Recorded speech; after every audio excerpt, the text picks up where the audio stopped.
Scorpio, I'm going to start with animal spirit to check your archetype. Then I'm going to move to the main portion of the reading. We will work with the after tarot. And then we're going to finish up with runes. Okay. If you find yourself resonating with this and you want to dive deeper with me into this reading, there will be a sequel.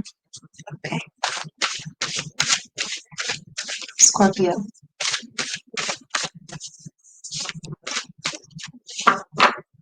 You're coming through as your full-blown archetype.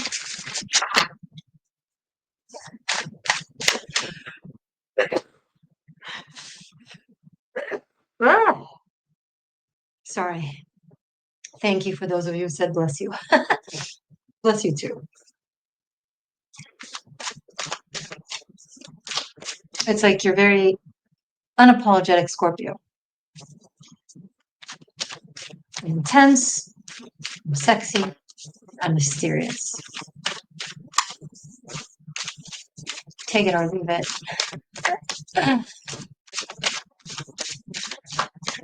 It's good.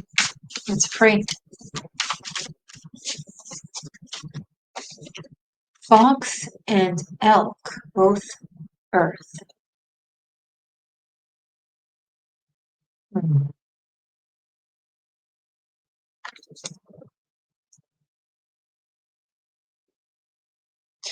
You're watching someone who's watching something.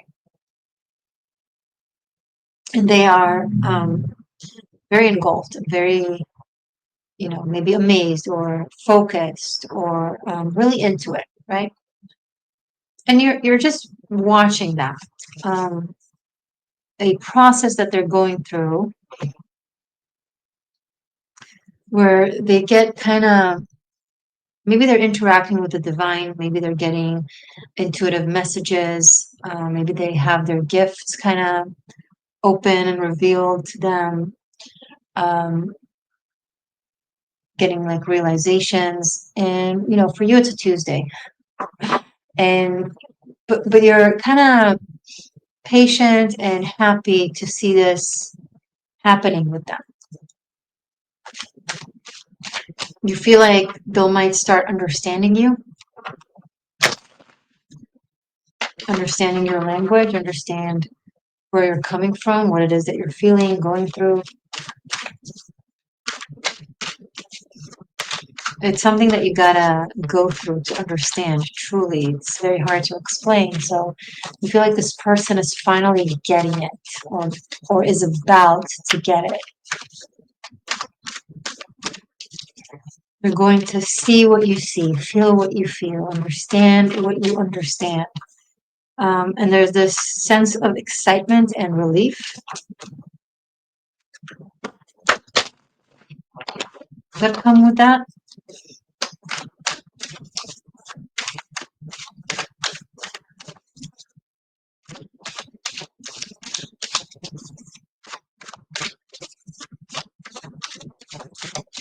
Okay.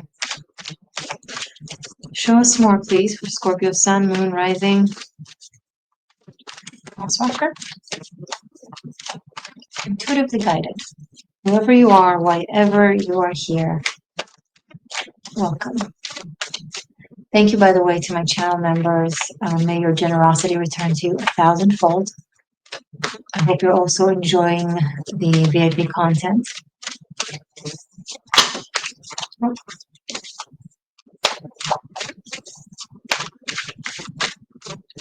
Tarot on the wall.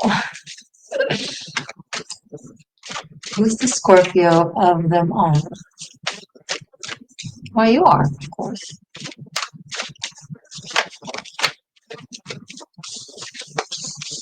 Queen of Wands and Page of Wands. Very interesting.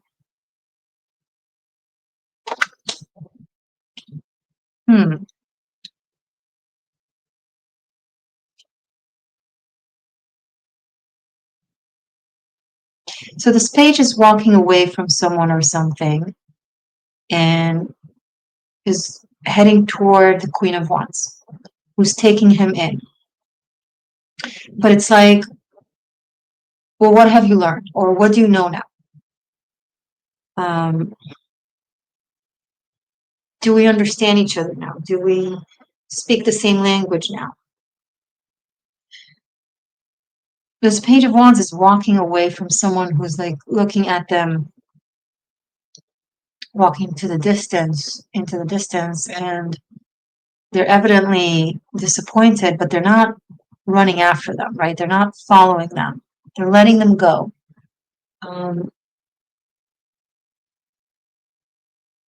Now, this could be one person leaving one person in favor of another. It can be romantic. What's going on here? It can be romantic. It doesn't have to be romantic. Sorry, like my hair is rebelling. Look at this.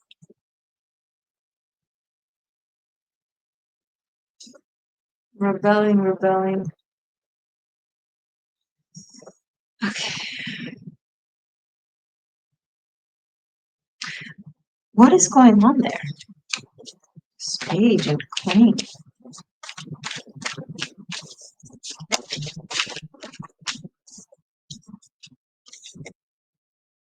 Justice and the Fool.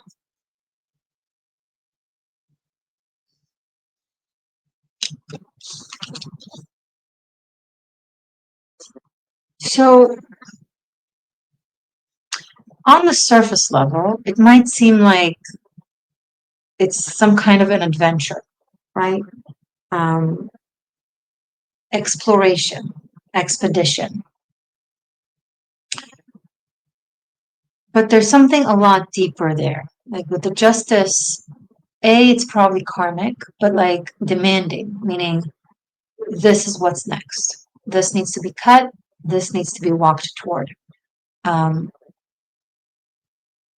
it's a consequence of something. It's a result of something. Okay. And it's very liberating. I mean, the Fool right after Justice, like you make this difficult cutting decision.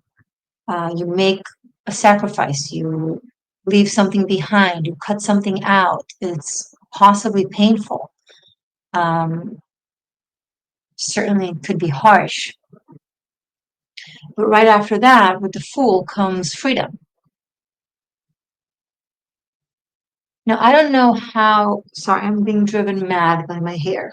I don't know how Page going into a Queen sphere is liberating because Queens are very demanding of pages, right? A queen to a page can be a mother to a child, can be a teacher to a student, can be a leader to a follower.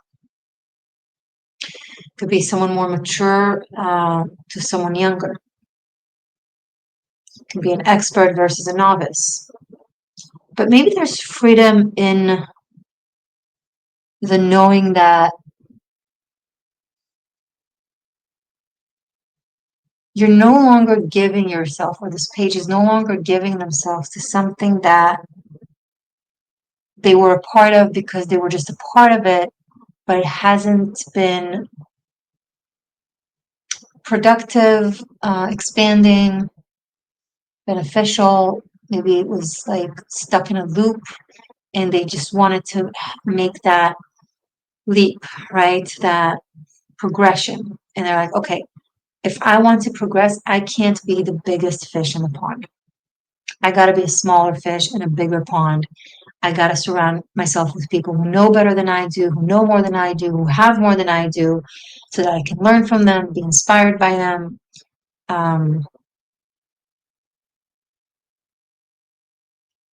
So I'm thinking this page does have knowledge and experience in their own right, but they're willing to put themselves in the position of the beginner, the beginner's mind, the novice, the follower, to expand further. And it requires a really intense new beginning where they have to let go of a lot. Could be people, relationship, way of life.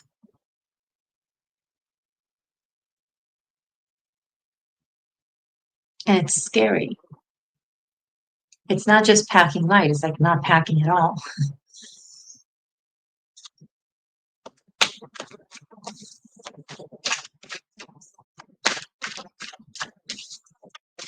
And there has to be a level of madness to it. Like people around them are like, what are you doing? Why are you doing that? That's crazy.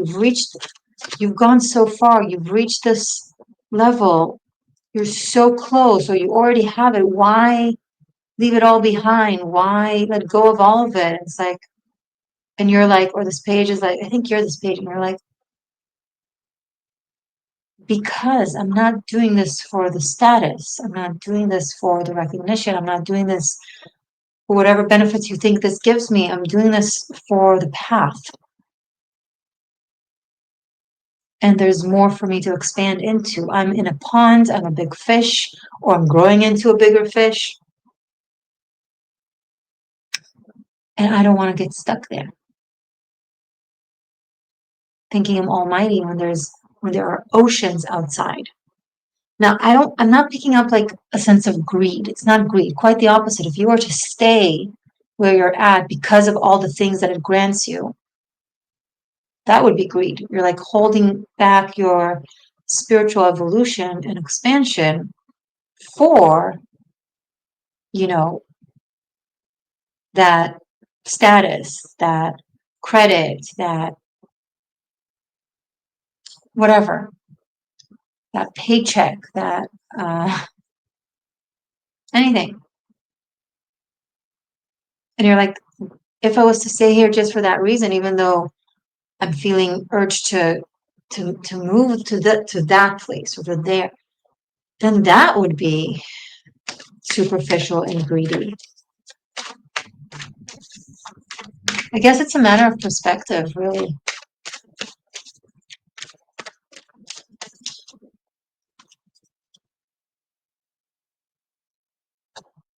Seven of Cups, Knight of Wands.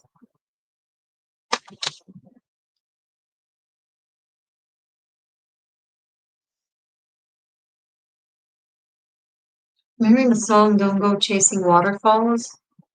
So make sure you're not doing what someone is telling you that you might be doing, that you're not just out there chasing waterfalls or windmills, that it's not about the chase, but it's about the path, right? And that you don't let other things distract you. Okay, so let's say you're leaving a relationship that is no longer fulfilling, no longer in alignment. There's no more love there, whatever the case is. And you're decided to find a relationship that fulfills these things, that is all of these things.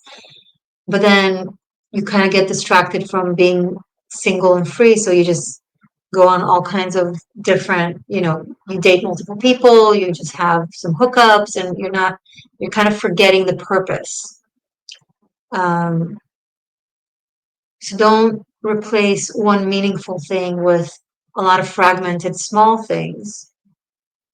Don't get distracted by that, but find something else to fill up that void that is more meaningful and more in alignment, but that is also like big enough or meaningful enough or important enough.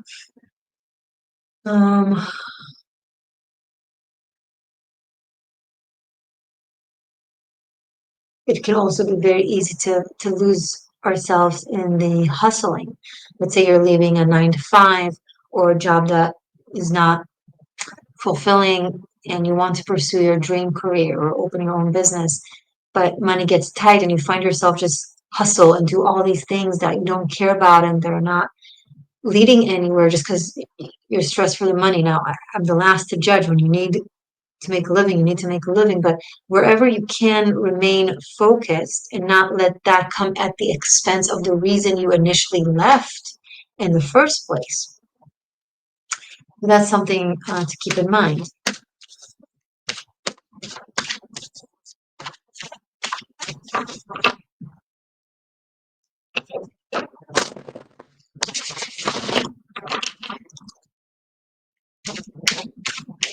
Don't go chasing waterfalls when you're in search of the ocean.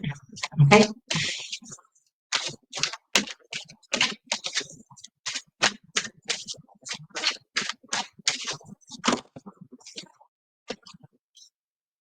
Okay, there are a lot of cards. We'll take them, and this will be our reading.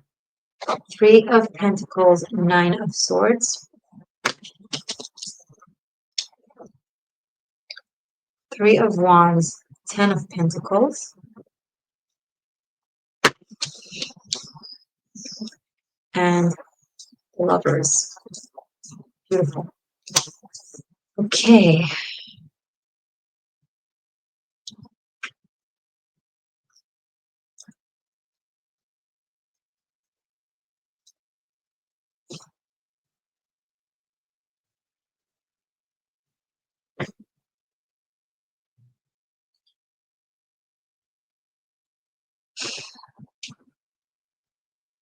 Let me let you look at the cards while I process.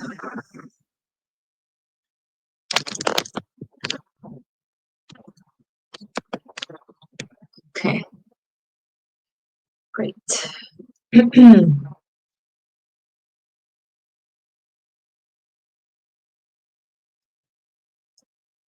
Feel free to share in the comments if you're a Tarochi. Share your interpretation if you want to add anything, or if there's something that you see. You never know how your interpretation might touch someone or help one of our other seekers. So feel free to do so.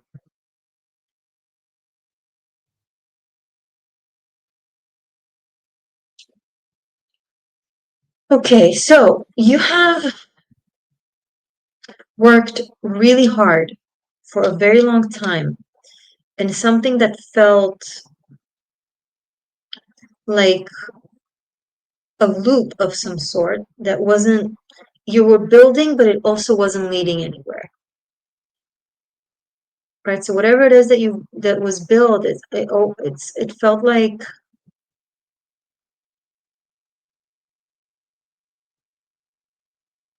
it created a lot more harm and fear and even trauma, depending, than the worth of what was built. And you're like, I want to be free of this.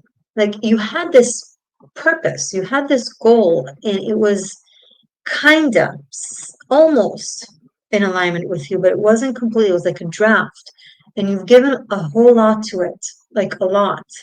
So that created a dissonance in your system and in your psyche, because your psyche knows and your higher self knows you're not in the right place. But your mechanism, your ego, your mind, your brain, your body, you thought to yourself, no, if I'll just keep going and keep going, I've gone so far, I've done so much, I can't just let it all drop, I'll just keep going, and it will become, and it's just became more and more entangled and dark and difficult. Watch my 13th element about a wisdom from Kabbalah of truth versus lie, emet versus sheker. It speaks of doing something, sheker would be the lie, of doing something that is almost there, that almost completes the journey in the alphabet, that seems to have it all, but it's almost there. It's not exactly making it a lie, versus truth, that it's the wholesome process that is also including your spirit, your genuine heart and genuine spirit, and what they're here for, or what it is that they aspire to. Okay. I think some of you have been conflating your karma with your dharma, like a karmic journey, a karmic job, a karmic relationship, a karmic faith, karmic anything that you were supposed to go through, process, and let go of and move on. But you conflated that with your destiny, with your dharma, with the thing that you're meant to do. And it has begun feeling very uncomfortable, so uncomfortable. And now you're just like, I can't do this anymore. I'm done. And the thing is, you do know what you can do and what you ought to do. And that leaps you to the 10 of Pentacles and to a whole new broadened life path where you'll encounter people who are more in alignment with you, that are more supportive of your soul journey, that are, soul tribe. Where it's your heaven on earth, right? There's resonance. It's not to say that everything is perfect and there's no conflict and there's no challenges, but it's more elevated and relatively easier because it's not part of aspects of yourself that are just not whatever. And I think maybe this has been you kind of starting to pick up on it, and this is someone in your environment that was just waiting on you to catch up because they're a part of this more in alignment journey or place. They were waiting on you to leave your karmic cycles and join them in this Dharma journey, but there will be pitfalls on the way and temptations and things that try to stir you away and in a way back to where you were, right?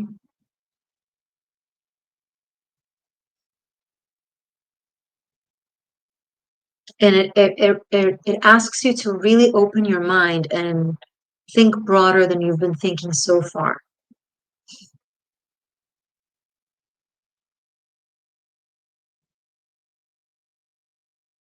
And I see you going on maybe a travel or a journey or a move of some sort where you're changing location, you're changing geography. Could be a neighborhood, could be a continent, could be small or big, right? Or maybe going somewhere to is your maybe going back to your childhood home. It will vary, right? But either way, you're making a move of some sort, a geographical change, um, where you are going to have just luck open up and serendipity open up because you're finally on your path or back on your path. So the person that is already around you will have more room in your life, and also you'll meet other people that will be supportive of that. Okay, let's pull runes and see what the runes have to say. And after that, I would like to rearrange the cards to see deeper layers and then also clarify them with more tarot. And I'll pull more animal spirit and continue the rune reading that I'm doing right now. And that will be in the sequel. Okay, links below and on the end screen, either for Patreon or channel membership. Okay, runes for Scorpio for this reading, please. All right, so I have Isa and the Guz. Now the Guz is normally this way, but it came out as the clock, as the sand clock. So this is time standing still. Something is on a halt, requires patience to the right timing. You'll know, you'll get a very specific sign where it's like, okay, now it's time. Now it's time to say the thing, to do the thing, to go to the place, whatever applies, right? But right now there's a waiting game of some sort. Waiting on something or on someone. Okay, so I'm going to do this right now and continue the sequel. Hope to see you there. Love you anyway. Stay magic, stay true, stay free. Subscribe if you're new. And I love you. Bye for now.